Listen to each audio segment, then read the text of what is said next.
अस्सलाम वालेकुम नाज़रीन, इस्लामाबाद मां सिंध टीवी न्यूज़ जे प्रोग्राम राजधानी टाइम सां गॾु हाज़िर आहियां अता राजड़। नाज़रीन, असां पंहिंजे अॼोके हिन प्रोग्राम में ॻाल्हाईंदासूं कराची ऐं मजमूई तौर ते सॼी सिंध जी जेका सूरत हाल आहे उन हवाले सां, ऐं गॾोगॾु MQM जे सरबराह अल्ताफ़ हुसैन जे ख़िलाफ़ लंदन में जेके हिन वक़्तु मुख़्तलिफ़ कानूनी कार्रवाइयूं थी रहियूं आहिनि उहे बि असां उनजो बि ज़िक्र कंदासूं। मूंखे जॉइन कयो आहे पंहिंजे स्टूडियोज़ में इस्लामाबाद जे ॿिनि तमामु सीनियर सहाफ़िन जनाब अहमद रज़ा साहब ऐं जनाब एजाज़ अहमद साहब। मैं आप दोनों को वेलकम कहता हूँ। शुक्रिया जी।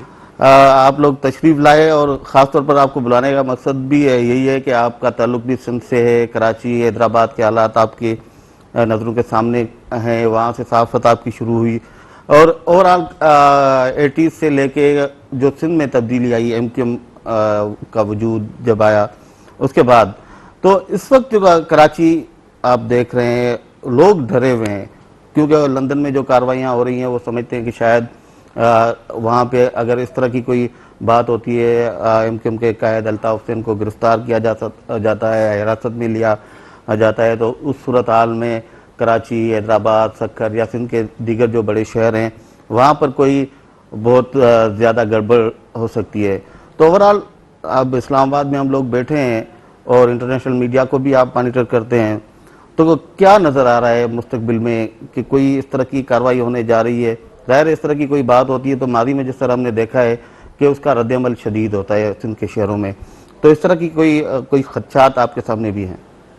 शुक्रिया तराजड़। मतलब इसमें पहली बात तो मैं ये अर्ज़ करूँगा कि जनाब अल्ताफ़ हुसैन के ख़िलाफ़ जो भी इल्ज़ामात हैं वो बरतानिया में हैं और वहाँ पे अभी वो तफ्तीश के मरहले में, जो बिल्कुल इब्तदाई मरहला होता है, मतलब पुलिस के पास कोई शिकायत दर्ज है जो डॉक्टर इमरान फारूक के कत्ल से मुताल्लिक़ है, उसमें तहक़ीक़ात कर रही है और ये शिकायत दर्ज हुई थी 2010 में, तो अब इसको हो गए कोई तीसरा साल है ये। बिल्कुल। तो आप कह लें कि 2.5 साल में पुलिस जो अब तक तफ्तीश कर सकी है उसमें अब तक वो फॉर्मली चार्ज नहीं कर पाई है MQM के किसी भी ऑफिशियल को, तो अब तक तो इसका स्टेटस ये है।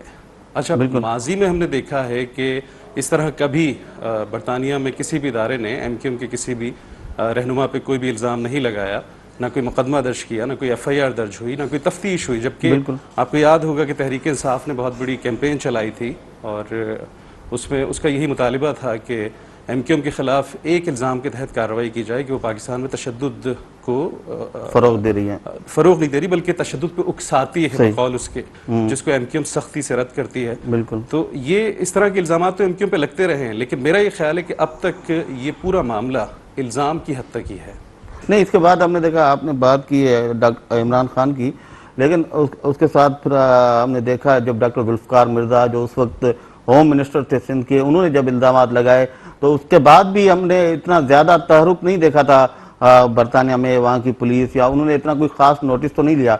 लेकिन जब ये इलेक्शन डे पर जब ये तहरीक इंसाफ का धरना था 3 तलवार पे, उसके बाद जब अल्ताफ़ हुसैन साहब ने जो खिताब किया, उसके बाद जब 20-30 हज़ार टेलीफोन कॉल्स गई, ईमेल्स गई, उसके बाद ज़्यादा तहरुक हमें नज़र आ रहा है ना।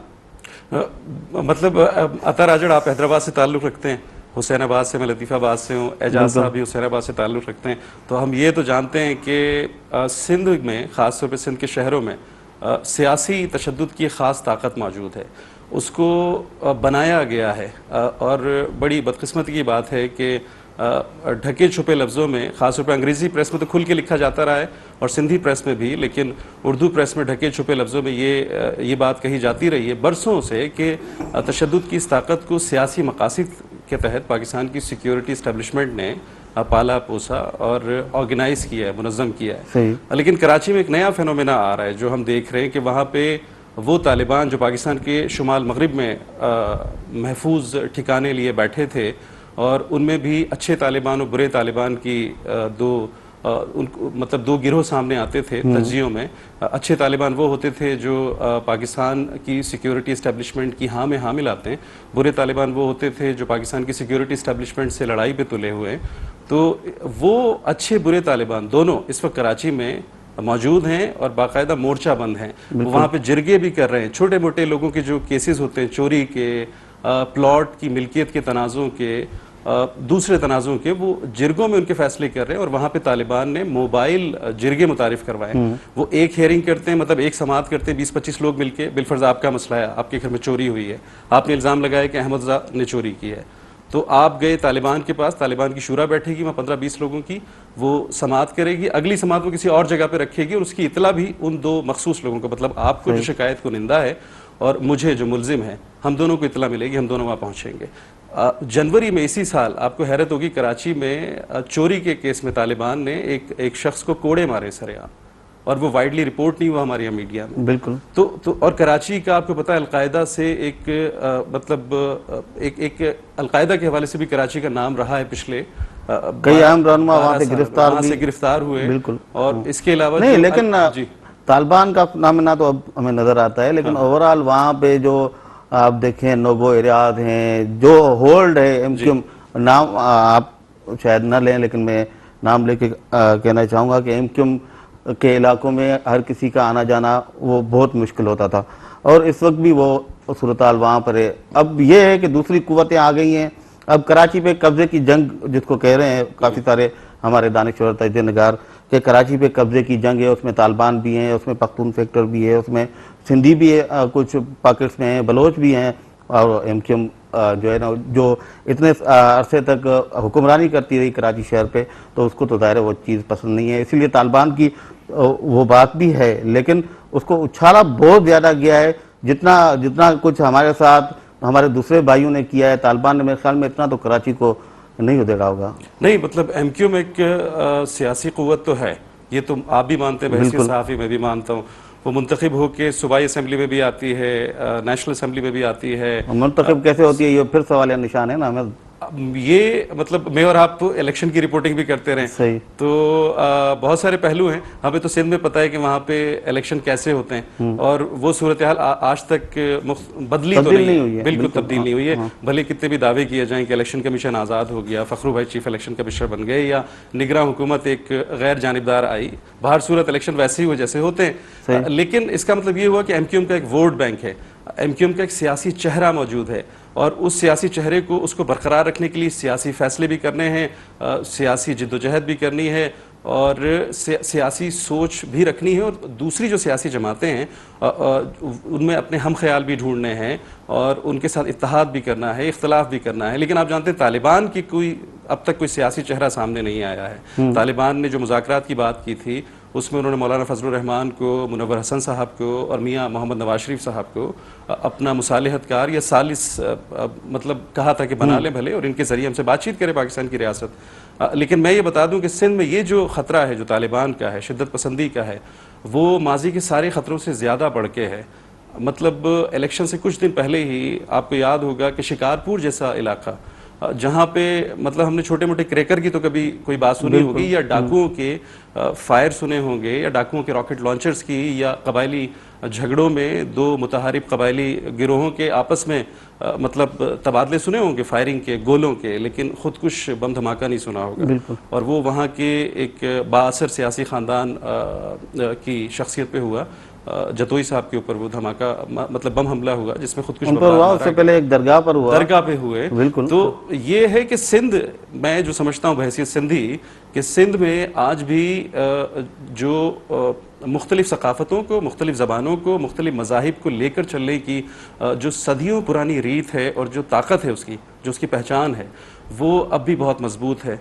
और उसी ताकत के नतीजे में वहाँ पिछले 60-65 सालों में जितने भी लोग हिजरत करके आए, उनको मुहाजिर कहा जाए, वो उर्दू बोलते हों या कोई भी ज़बान बोलते हों, उस ताकत ने उनको ज़ेर किया है, उनको इस काबिल बनाया है कि वो भी मज़ाहिब से, अक़ीदों से, ज़बान से बालातर होकर सोचा करें, और वो उसमें जम हो गए, उस कल्चर का हिस्सा बन गए। भले वो मतलब सिंधी ज़बान ना बोल पाते हों, लेकिन सिंध की एक अपनी मखसूस तासीर है, ताकत है। ये तालिबान जो हैं या शिद्दत पसंद जो हैं जितने भी, वो सिंध के इस ख़ास इस क़ुव्वत को मतलब इस क़ुव्वत पे हमला करना चाह रहे हैं, और इस क़ुव्वत को मुतासिर करना चाह रहे हैं, जो मेरे ख्याल में ज़्यादा बड़ा ख़तरा है। सही। एजाज साहब, जैसे भी मैंने अहमद से भी बात की, एमक्यूएम कहती है कि मादी में 92 से लेके मुख्तलिफ अदवार में हमारे ऊपर इल्ज़ामात लगते रहे, और बाद में आगे चल के वो तमाम इल्ज़ामात जो है ना बेबुनियाद साबित हुए। इसी तरह अभी जो लंदन में जो मुख्तलिफ इल्ज़ामात हैं जिनकी तफ्तीश हो रही है, वो भी आगे चलकर उसी तरह साबित हो जाएगा कि वो बिल्कुल बेबुनियाद थे। देखिए, पहले तो मैं अहमद रज़ा को ख़राज तहसीन पेश करना चाहता हूँ कि इन्होंने MQM पर सवाल को बहुत खूबसूरती से तालिबान की तरफ मोड़ दिया और फिर जिस तरह MQM भी करती है, पैराडाइम ही तकरीबन आपके प्रोग्राम का तब्दील हुआ। लेकिन इनकी बात को थोड़ा सा मैं सेकंड भी करना चाहता हूँ कि पिंडी में भी ये डेवलपमेंट हो रही है कि अब मसाजिद में फजर की नमाज के बाद कोई ऐसा अचानक खड़े होते हैं और वो अपने आप को तालिब कहते हैं या तालिबान का नुमाइंदा कहते हैं और फिर लोगों को जिहाद की तरफ माइल कर रहे हैं और शाम चलने की भी दावत दे रहे हैं। ये डेवलपमेंट्स पिंडी में भी हो रही हैं, पता नहीं हमारे मुताल्लिक़ा अदारों को पता है या नहीं। अब ज़रा सिंध की तरफ आते हैं। देखिए, एक तो MQM के डेवलप होने के बाद ग्रेजुअली जो मेरा तासुर है वो ख़ास तौर पर कराची, हैदराबाद इसलिए नहीं हो सका कि हैदराबाद जो अब सिंध की सकाफ़त थी उसका स्ट्रॉन्ग मरकज़ है। हैदराबाद मर्केंटाइल सिटी नहीं है, हैदराबाद तिजारती मरकज़ नहीं है, हैदराबाद जो है वो मिनी पाकिस्तान नहीं उस तरह से बना, लेकिन सिंध की सकाफ़त का मरकज़ है, इसलिए हैदराबाद में ये बात नहीं हो सकी है। गो के कहीं ना कहीं ये किला नुमा इमारतें उनकी अब मौजूद हैं या पनागाहें मौजूद हैं।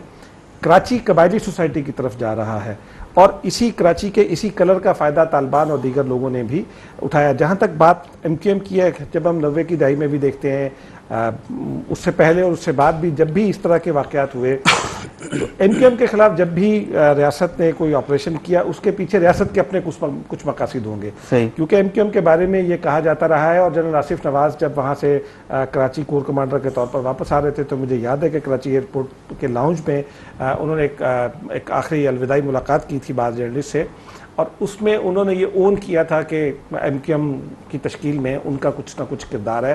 बाद में जनरल नसीर अख्तर भी कहते रहे कि तारिक अजीम अहमद तारिक उनके बहुत करीबी दोस्त थे, हालांकि कौमी सतह की जमातों के लोगों के साथ भी उनके ताल्लुकात थे। तो ये वो खराज तहसीन था जो हमारे लोग अदारों के लोग उनको पेश करते रहे हैं। जो तफ्तीश होती थी MQM के ख़िलाफ़, उस तफ्तीश के बारे में कहीं ना कहीं ये हिदायत मौजूद होती थी कि ये इस जगह तक इस तफ्तीश में जाना और इससे आगे नहीं जाना है। तो पाकिस्तान में भी यही हुआ कि और जब ये मुकदमात बने तो इनकी तफ्तीश नहीं हुई। लोग बैरून, जिन लोगों के खिलाफ मुकदमात थे वो उनमें से कई तो बैरून मुल्क पहले ही फरार हो चुके थे और ख़ास तौर पर उनकी पनाहगाह साउथ अफ्रीका बनी।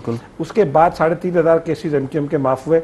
बात वही है कि जिस बारे में चीफ जस्टिस ने रिमार्क्स खुद दिए थे कि जी रेपिस्ट और कातिल भी जो हैं वो NRO का फ़ायदा उठा गए, लेकिन फिर चीफ जस्टिस का अपना फोकस सिर्फ NRO केस में स्विच केस होकर रह गया और वो कातिल और रेपिस्ट जो हैं वो चीफ जस्टिस की अपनी ब्लेसिंग के साथ बचकर इस मुल्क से रवाना हो गए। अब उनके खिलाफ तफ्तीश हो नहीं सकती। रही अल्ताफ हुसैन के खिलाफ केसेस की बात, तो पाकिस्तान में उनके खिलाफ जो मुकदमा दर्ज थे वो NRO के तहत वापस ले लिए गए थे। उन्हें रिवाइव करने के लिए आपको फिर से कौमी सूबाई असम्बली से एक करारदाद मंजूर कराना होगी, वो ये हुकूमत करने की पोजीशन में नहीं है। लेकिन बरतानिया में जो केसेस हैं उसकी 2 डायमेंशंस हैं। एक डायमेंशन तो ये है कि इमरान फारूक कत्ल हुए और बरतानिया में कत्ल एक बहुत सीरियस क्राइम है और बरतानवी पुलिस उस कत्ल को, किसी भी अंधे कत्ल की तफ्तीश को पाकिस्तान की तरह अबेंडन नहीं कर देती है, चाहे उसको 50 साल लगें, लेकिन उसकी तफ्तीश कहीं ना कहीं जारी रहती है। फायर किसी दफ्तर में बंद होगी लेकिन उसकी तफ्तीश जारी रहेगी।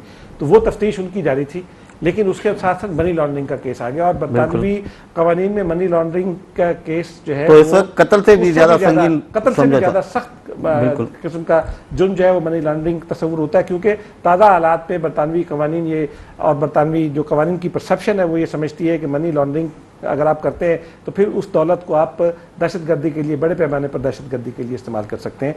लेकिन ये ज़रूर हमें देखना चाहिए कि बरतानवी पुलिस की ये जो दौड़ अचानक शुरू हुई है, ये इल्ज़ामात बहुत पुराने थे। इमरान फारूक के कत्ल के कुछ दिन के बाद ही अल्ताफ हुसैन के घर की तलाशी उस वक्त भी ली गई थी, जो अल्ताफ हुसैन ने खुद भी इकरार किया, लेकिन उस वक्त तक बरतानवी पुलिस खामोश रही। तो MQM की इस बात में वजन जरूर है कि बरतानवी पुलिस की फुर्तियाँ क्यों हैं। अगर हम ये जानना चाहते हैं कि बरतानवी पुलिस अचानक इतनी क्यों एक्टिवेट हुई है, तो हमें कराची के हालात का जायज़ा लेना होगा और कराची में बरतानवी मफादात का जायज़ा लेना होगा। बरतानवी मफादात जो है कराची में, ये वही लीड करते हैं उनकी पॉलिसीज़ को, और ये नहीं हो सकता है कि लंदन पुलिस जो है वो हुकूमत के असर से आज़ाद हो। वो हुकूमत का एक अदारा है, हुकूमत की पॉलिसी को कहीं ना कहीं लंदन पुलिस भी टोक कर रही होती है।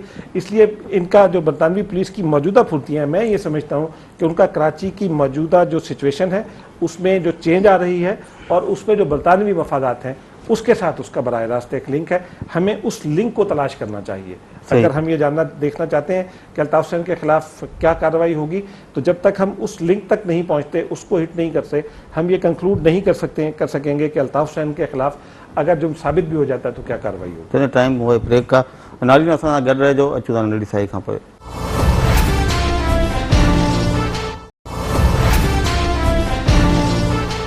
नाज़रीन प्रोग्राम में ॿीहर भलीकार। असां वक़फ़े ते हलण खां अॻु में ॻाल्हि पे कई ओवरऑल सिंध जी ऐं ख़ासि करे कराची जी सूरताल ते। उनमें अहमद रज़ा हिकिड़ी ॻाल्हि कई त सिंध में तालिबान जो जेको असर रसूख़ आहे थो वधे पियो।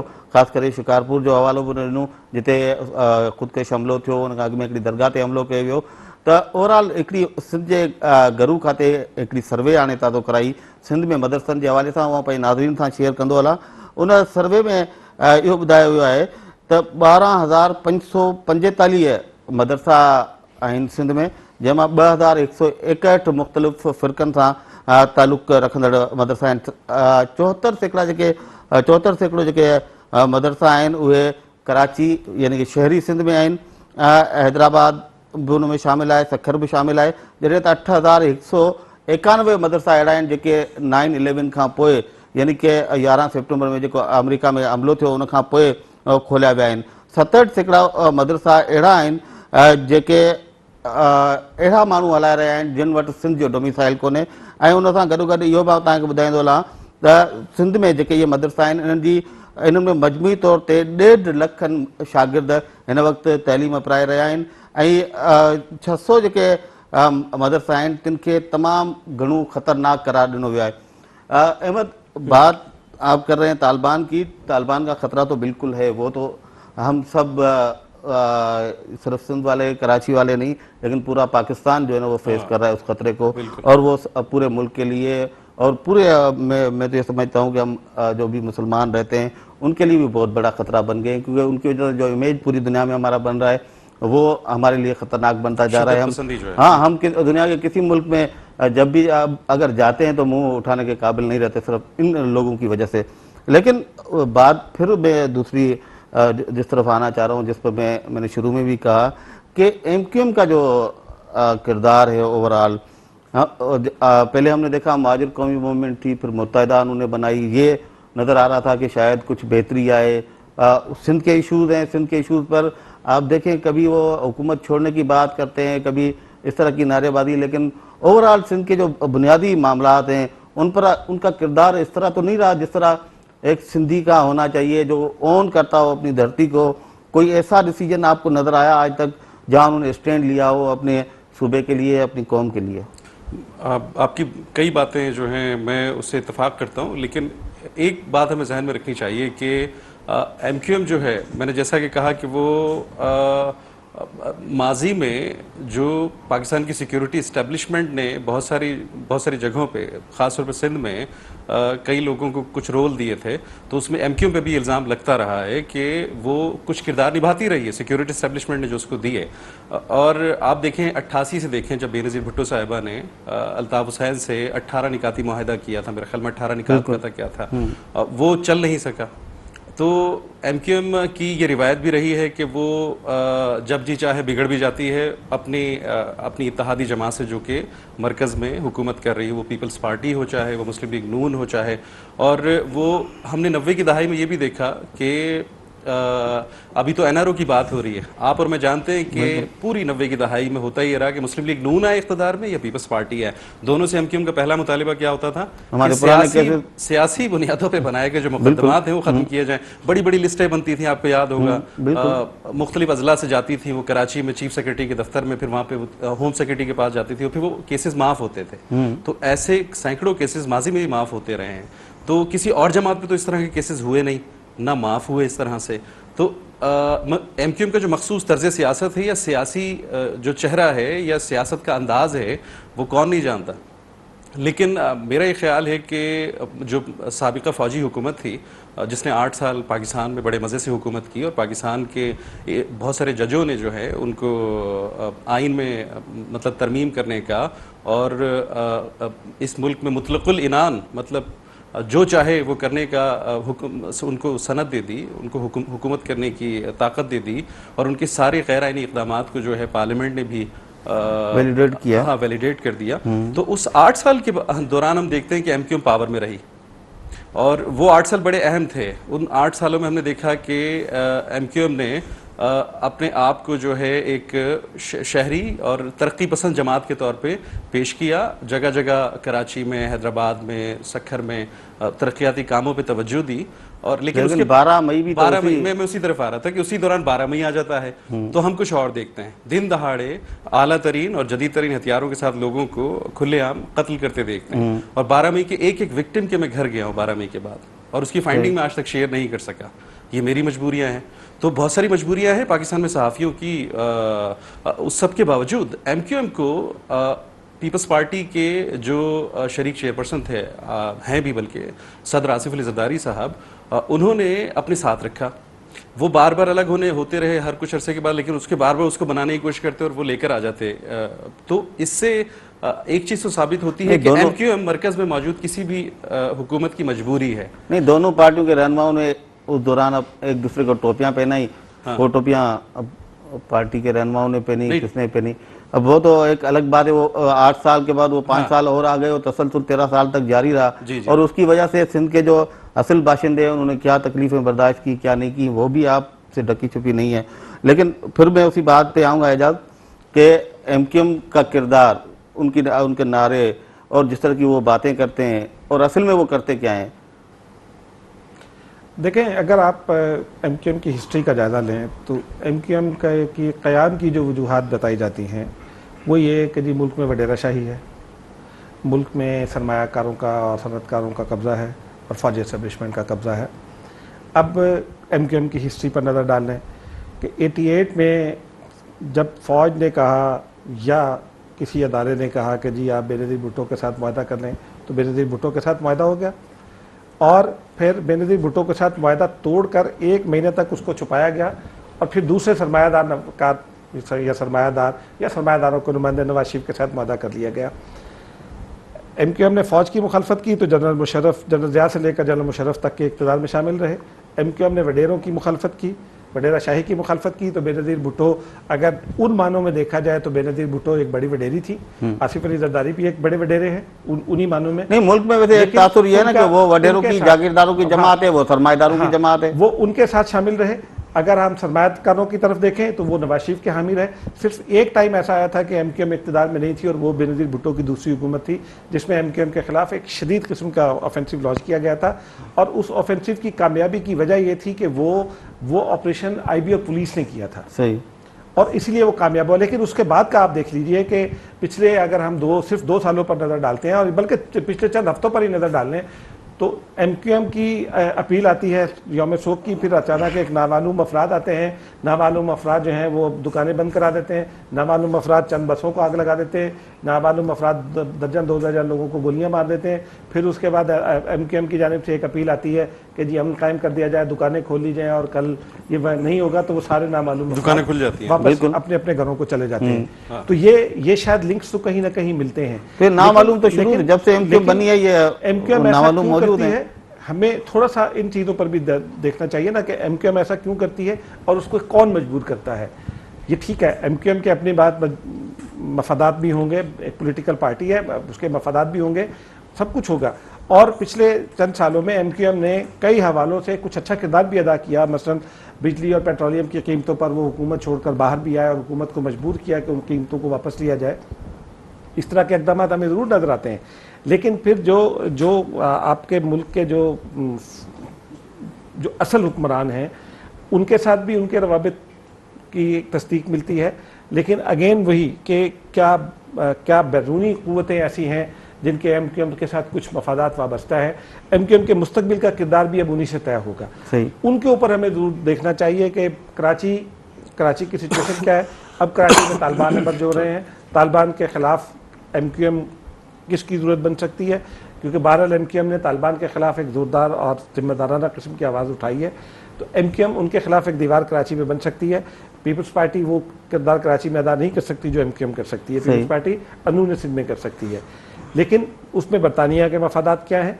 मैं ये समझता हूँ कि बरतानिया के मफादात में अब जो थोड़ी सी तब्दीली आई है वो इलेक्शन के नताइज के बाद आई है, क्योंकि इंतखाबी नताइज से पहले इमरान खान बरतानवी दीवारों से टकरे मार रहे थे तो कोई जवाब नहीं मिलता था। जुल्फ़िकार मिर्ज़ा भी गए तो कोई जवाब न मिला।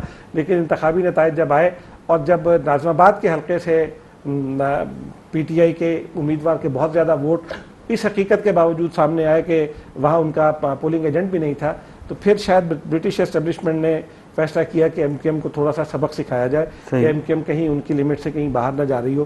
तो ये वो सारी चीज़ें, इनको जब तक हम एनालाइज नहीं कर लेंगे, जब तक हम इनको हिट नहीं कर लेंगे, उस वक्त तक ना एमक्यूएम को समझा जा सकता है और ना ही कराची के हालात को बेहतर बनाया जा सकता है। अहमद, हमने पिछले 5 सालों में भी देखा कि पाकिस्तान पीपल्स पार्टी का कराची में गढ़ है लियारी, और लियारी मुसलसल बदअमनी का शिकार रहा, गैंगवार होती रही वहाँ पे, और इस दफ़ा फिर वहाँ पे इतनी शदीद गैंगवार है कि वहाँ के जो असल रहने वाले हैं, कच्ची बरादरी जो है वो हिजरत करके बदीन जा रही है, ठट्टा जा रही है। अब वहाँ पे 2-3 राय आ रही हैं सामने। एक तो ये कि वो कहते हैं ये गैंग वार के जो लोग हैं उनकी वजह से ये कच्ची वहाँ से निकल रहे हैं, जबकि जो मुखालफिन है वो कहते हैं कि ये एमक्यूएम है जो ये गैंगवार की आड़ लेकर ये सारी कार्रवाइयाँ कर रही है, जिसकी वजह से ये लोग बेदखल हुए अपने घरों से। मतलब कराची में तो सारे लोग जानते हैं कि अमन कमेटी की सरपरस्ती कौन करता है, और कच्ची बिरादरी के जो गिरोह हैं उनकी सरपरस्ती कौन करता है। सही। और आप मतलब ये पुराने कराची के कदीम तरीन बाशिंदे हैं। सबसे अफसोसनाक बात यह है कि वो लोग हैं जो कराची के जो साहिली इलाके थे, जहाँ पे सारा माल बर्दारी का काम होता था, एक्सपोर्ट इंपोर्ट का काम होता था, जहाज़ आके रुकते थे, बाहर के लोग आते थे, ये उनके साथ मिलके काम करने वाले उनकी वर्क फोर्स थी। ये दोनों तबके, बलोच भी जिनको मकरानी भी कहा जाता है, और ये कच्ची बिरादरी भी, और ये इनके सदियों के रिश्ते हैं आपस में। लेकिन सदियों के रिश्ते आप ये देखें कराची की सियासत किस तरह की है। मैं जो आपको कह रहा था ना कि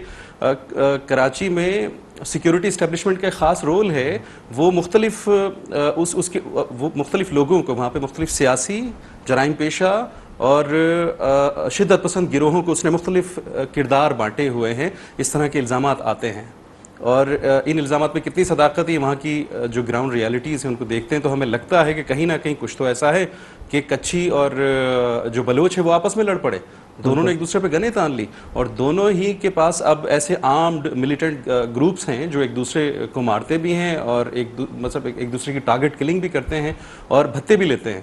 आप देखें इस वक्त कराची की जो सबसे बड़ी इंडस्ट्री है अंडरवर्ल्ड की, वो भत्ता है, और जो झगड़ा चलता है अब वो उन मिलिटेंट ग्रुप्स और उनके जो सरपरस्त सियासी जमातें हैं उनके दरमियान कब्जे का चलता है कि ये इलाका मेरा है, यहाँ से तुम भत्ता लेने नहीं आओगे। अगर यहाँ लियारी वालों ने पर्ची भेज दी तो एमक्यूएम चिल्लाना शुरू कर देती है। इस तरह के इल्जामात भी नहीं, बात ये है ना कि 80 से लेके जो भत्ता लेते आ रहे थे, अब वहाँ पे कोई और मतलब वो कॉस्मोपॉलिटन सिटी है, साहिली शहर है, चंद फैक्टर्स और भी हैं।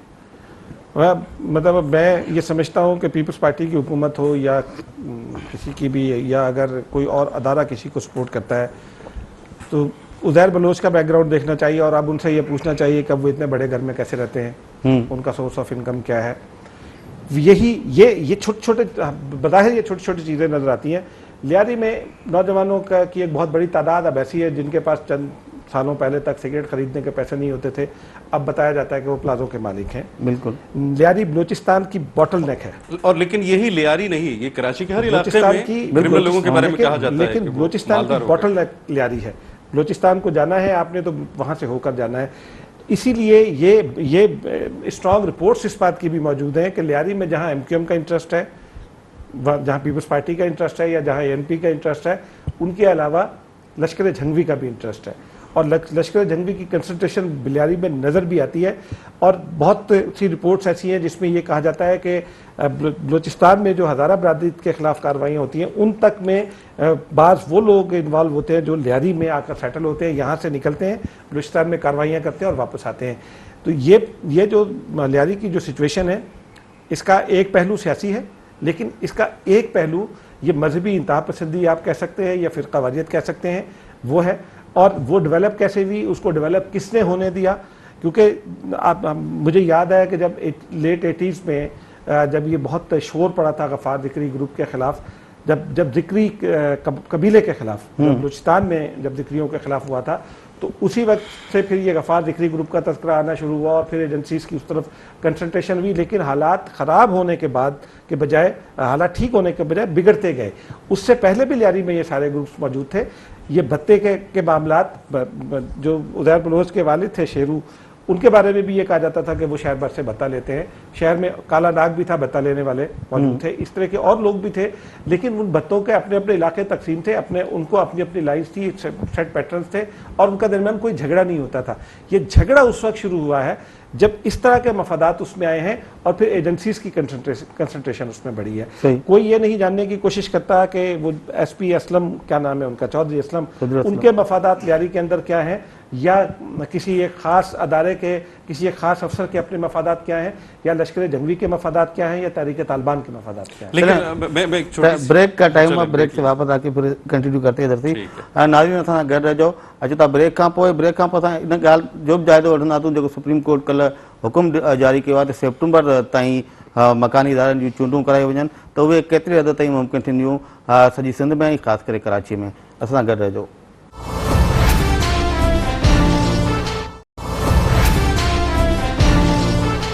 वेलकम बैक नाजरीन।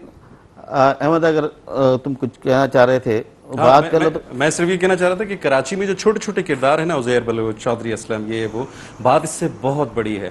मैक्रो लेवल पे जाके अगर आप देखते हैं ना, तो कराची में जो मैं कहना चाह रहा था कि भत्ता जो है वो अब एक इंडस्ट्री बन गया है। उसको हमारे यहाँ जो मुख्तलिफ तंज़ो मज़ाह के टेलीविज़न पे जो प्रोग्राम आते हैं उसमें मज़ाहिया अंदाज में पेश तो किया जाता है, लेकिन ये मिज़ाह से हट के बड़ी संगीन बात है कि भत्ता अब एक इंडस्ट्री है और वहाँ वायलेंस या तशद्दुद को भी एक सनती दर्जा मिल चुका है। एक पूरा अंडरवर्ल्ड है और उसमें अब सिर्फ सियासी जमातें ही नहीं है बहुत से जिन पे इल्ज़ाम लगते हैं, बल्कि वो सियासी जमातें, मतलब हम, एक साहब ने तो मुझे ये भी कहा कि कई दफ़ा जो कराची के मालिक होने का दावा करते हैं उनको भी बाज़ ताकतवर मदरसों की ज़रूरत पड़ी सालिसी के लिए।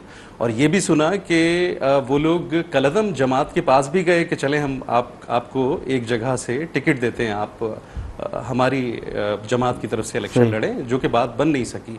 तो मतलब वहाँ जितने भी ताकतवर बाअसर मिलिटेंट आर्म्ड मुसल्ला गिरोह हैं जिनके सियासी चेहरे भी हैं, जैसा कि मतलब एमक्यू पे भी इल्ज़ाम लगता है, वो ये अब देख रहे हैं कि कराची में नए जो मिलिटेंट ग्रुप्स हैं जो ज़्यादा ताकतवर हैं, जिनकी जड़ें अफ़गानिस्तान तक हैं, जिनकी जड़ें वज़ीरिस्तान तक हैं, जिनकी जड़ें लाहौर में हैं, जिनकी जड़ें पिंडी में हैं, और मतलब वो चाहें तो, मतलब एक दोस्त ने ये भी कहा मुझे कि अगर वहाँ मौजूद जो नए शिद्दत पसंद जो वहाँ पे नई ताकत उभर के आ रही है और भत्ता और तशद्दुद में वो शामिल है, मतलब वो इतनी ताकतवर हो चुकी है कि अगर वो चाहे तो जो कराची की रिवायती सियासी पुरतशद्दुद कुव्वतें हैं या मिलिटेंट विंग्स है उनका सफाया भी कर सकती है। सही। और इसमें मैं एक कोट करूंगा, सिंध गवर्नमेंट के महकमा दाखिला के मुशीर हैं शरफुद्दीन मेमन साहब, जो CPLC के चेयरमैन भी रह चुके हैं।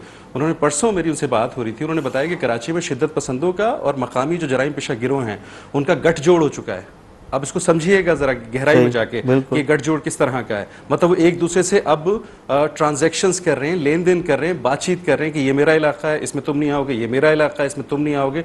तो वो पूरी सोसाइटी पुरानी पोजीशनों पे फिर आ रहे हैं ताकि झगड़ा ना हो, हाँ, कत्लो गारत खत्म हो जाए। हाँ, लेकिन इसमें आप ये शायद देखें कि सिंध हाई कोर्ट के एक मौजिज़ जज पे जो है बम हमला हो जाता है। बिल्कुल। मतलब आप कन्विक्शन रेट देखें, कन्विक्शन रेट नहीं बढ़ रहा वहाँ पे।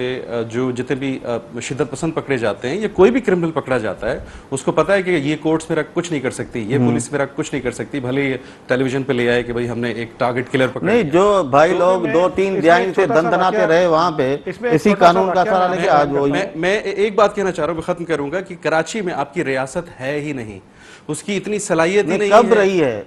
आप मेरी बात दोबारा समझिए कि उसकी इतनी सलाहियत ही नहीं है। देखिए, इन्होंने मिड 90s का जिक्र किया ना एजाज साहब ने, कि IB और पुलिस ने जब ऑपरेशन किया तो वो टारगेटेड था और उससे बहुत सारे जो जराइम पेशा अनासिर थे या तशद्दुद पसंद अनासिर थे उनका खात्मा किया गया कराची और हैदराबाद में। तो थी ना रियासत किसी ना किसी हद तक। तो अब तो 6-8 महीने के लिए वो हुई, लेकिन ओवरऑल तो हम यही देखते हैं ना कराची हैदराबाद में शहरी इलाकों में कि वहाँ पे तो रिट रही नहीं है कभी भी। 80 से लेके आप देखें हमेशा कुछ लोग आज बादशाही कुछ लोग ये भी कहते हैं कि जो वायलेंस होता है वो भी कहने पे होता है। कराची की तो ये भी तो है। अमली सिचुएशन देखें, अकरम लाहौरी और Sheikh Umar Daniel Pearl case में जो गिरफ्तार हैं, इनकी तफ्तीश पर जो पुलिस ऑफिसर मामूर थे वो अच्छे वेल ऑफ फैमिली से थे और शोहरत भी उनकी अच्छी थी और वो इलीट फोर्स जो है पुलिस की उसमें से आए थे। उनकी सारी फैमिली अमेरिका में सेटल्ड थी और उन पुलिस ऑफिसर ने आईजी सिंह को खत लिखा था और वो खत की कॉपी मुझे उस वक्त कहीं से मिली थी और मैंने उसको रिपोर्ट भी किया था। उस खत में उन्होंने ये कहा कि मैं जब आज अकरम लाहौरी की इन्वेस्टिगेशन के लिए सेंट्रल जेल कराची गया हूँ तो मेरे भाई और उनकी फैमिली अमेरिका से आए हुए, मैं 2 रोज़ पहले तक उनको घुमाता रहा था, तो मैं जहाँ जहाँ गया उन मकामात के नाम मुकम्मल तफसील के साथ अकरम लाहौरी ने बयान किए और ये कहा कि अब बताओ तुम मेरी क्या तफ्तीश करोगे। सही।